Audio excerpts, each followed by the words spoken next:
تلاوت قرآن کے مزید آداب دیکھیے کہ دوران تلاوت آنسو بہانا. بتائیں ہم نے کتنی بار ایسی تلاوت کی ہو کہ ہمارے آنسو نکل آئے ہوں. پہلے نمبر پہ تو ہم اس چیز کو سمجھتے ہی نہیں. ضروری نہیں ہوتا کہ آپ کو بہت گہرا فہم ہے قرآن پاک کا تو آپ آنسو بہا رہے ہیں. ٹھیک ہے، یہ میٹر ضرور کرتا ہے کہ آپ کو کتنی سمجھ آ رہی ہے. آپ کو پتہ چل رہا ہے کہ یہاں پہ جہنم کی بات ہو رہی ہے، جنت کی ہو رہی ہے، خوشخبری ہے کہ وعید ہے یا کیا چیز ہے، اس کے مطابق ہمارا جو ہے ایکسپریشنز بدل جاتے ہیں. لیکن پھر بھی کسی حد تک اگر بالفرض آپ کو قرآن پاک کے گہرا فہم نہیں بھی، کم از کم قرآن پاک کی جو خوبصورتی ہے، جو اتار چڑھاؤ ہے تجوید پڑھتے وقت یعنی قرآن پاک کی تلاوت کے دوران، وہی ہمارے اندر ایسی کیفیت پیدا کر دیتا ہے کہ جیسے ہم کہتے ہیں نا، کوئی یعنی کسی سانگ کی سمجھ نہ بھی آ رہی ہو، کوئی سیڈ ٹون ہو، یعنی لہجے بڑے متاثر کرتے ہیں. اب اگر آپ دکھی لہجہ کر رہے ہیں نا تو آپ کو دکھی کر دے گا. اگر آپ سپیڈ تیز کر دیتے ہیں تو آپ کے اندر بھی ویسے جوشیلا پن آئے گا. یعنی یہ لہجے بہت کاؤنٹ ہوتے ہیں کہ آپ کے اندر کی کیفیت کیسے کیسے بدل رہی ہیں. تو جب ہم قرآن پاک کو اچھی آوازوں کے ساتھ پڑھتے ہیں اور پھر باقاعدہ پھر ساتھ سمجھ بھی ہوتے، دیکھیں سونے پہ سہاگا ہے نا، پھر تو یہ چیز بنتی ہے کہ جب ہمیں سمجھ بھی آ رہی ہے، ہمارا لہجہ بھی اتنا اچھا ہے. چلیں یہاں پہ یہ بھی نہیں کہتی کہ لہجے بہت اچھے ہوں، کم از کم ایسے ہوں کہ آپ قرآن پاک پڑھ رہے ہیں تو آپ کا جو سمجھ ہے وہ ساتھ ساتھ چل رہی ہو. یعنی نہ ہی آپ بھاگم بھاگ پڑھیں، نہ ہی آپ اتنا سلو پڑھیں کہ جو پڑھنے والا اور سننے والا دونوں اکتا رہے ہوں کہ شاید فارمیلٹی ہو رہی ہے. ایسا نہ کریں کہ ایک قرآن پاک کو سمجھ کے پڑھیں، دوسرا جب پڑھیں تو اس کے جو مفاہیم ہیں، ان کے سمجھ ہے، اس کو برقرار رکھیں تاکہ اس کے بعد آپ کا اثر جو ہے وہ دکھے. کہ جب آپ تلاوت کر رہے ہیں تو بتائیں کتنی بار ہم ایسی آیات سے گزرتے ہیں کہ ہمارے آنکھوں میں آنسو آئے ہوں.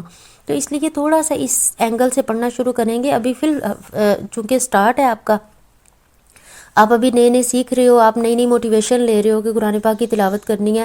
اب بس پڑھنا شروع کر دو. جو ہی پڑھتے پڑھتے آپ کبھی ایسے لہجے سیکھیں گے، کبھی ایسے لہجے سنیں گے کہ آپ کو بھی وہ جو ہے رونے والی کیفیت آئے گی. پھر آپ آہستہ آہستہ قرآن کو سمجھنے کی کوشش کریں گے. سمجھتے سمجھتے آپ کو سمجھ آئے گی کہ اچھا یہ آیتیں تو بڑی رلا دینے والی ہیں. تو اس پہ آپ رک کے سوچیں، تو اس کیفیت کو پیدا کریں، اس وہ امیجنیشن سے کام لیتے ہوئے اس نقشے کو کھینچیں تو یقیناً آپ کو بھی رونا آئے گا. تو یہاں اللہ تعالیٰ نے کہا، سورۃ بنی اسرائیل ہے، آیت نمبر 109، وَيَخِرُّونَ لِلْأَذْقَانِ يَبْكُونَ وَيَزِيدُهُمْ خُشُوعًا، کہ علم والے جب یہ قرآن سنتے ہیں نا تو منہ کے بل روتے ہوئے سجدے میں گر جاتے ہیں. یعنی ان کو اتنا رونا آتا ہے کہ منہ کے بل یعنی گر جاتے ہیں سجدے میں روتے ہوئے.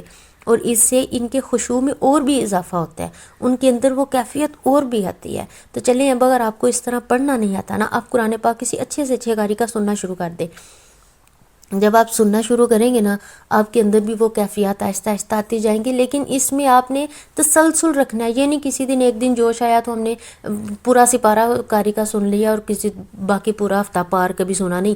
ریگولر سنیں، تھوڑا تھوڑا بے شک سن لیں یا زیادہ زیادہ جیسے آپ کو، لیکن ریگولر یعنی رکھیں اس پہ خود کو.